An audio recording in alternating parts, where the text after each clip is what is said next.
Bilang fans, minsan gusto natin agad ng panalo.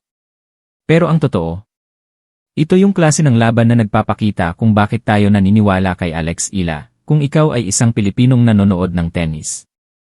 Alam mo yung pakiramdam na isang puntos na lang sana. Pero biglang nag-iba ang takbo ng laban. Hindi ito simpleng talo. Ito ay kwento ng pangarap, pag-asa, at paniniwala. Kwento ng laban ni Alexandra Ila para sa Pilipinas. Bilang mga fans, alam natin kung gaano kahirap ang daan na tinatahak ni Alex Ila.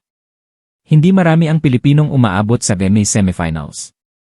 Mas lalo pang bihira ang may lakas ng loob na lumaban sa world-class players na parang wala kang kinatatakutan.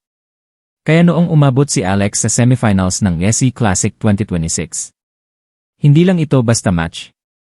Ito ay pagkakataon na muling marinig ang Pilipinas sa international tennis.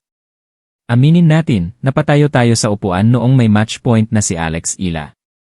Isang puntos na lang sana. Pilipinas eni. Pero minsan, ganito talaga ang sports, masakit pero nakaka-proud. Bilang isang Pilipinong tennis fan, ramdam na ramdam natin ang laban ni Alex Ila sa WTA Classic 2026 sa New Zealand.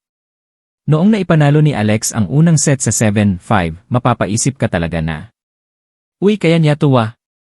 Kita mo yung composure niya, yung tapang, at yung determinasyon na hindi basta-basta bumibigay. Ikalawang set. Dito na nagsimulang kumabog ang dibdib ng lahat. May match point na si Alex Ila. Isang rally na lang, isang error na lang sana ng kalaban. Pero nakawala pa si Wang Xinyu. Bilang fan, doon mo mararamdaman yung sabay-sabay tayong napaihay. Masakit, pero saludo ka pa rin sa tapang ni Alex.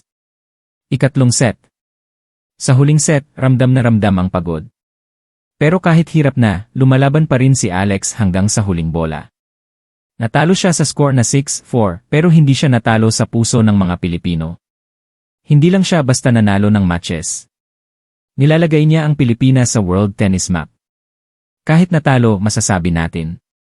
Hindi pa ito ang rurok, simula pa lang to. Kung ikaw ay isa sa mga napasigaw, napahawak sa ulo, at napakaya pa yan. I like mo ang video na to. Mag-comment ka ng laban Alex. At huwag kalimutang mag-subscribe dahil mas marami pang laban si Alex Ila na dapat nating tutukan.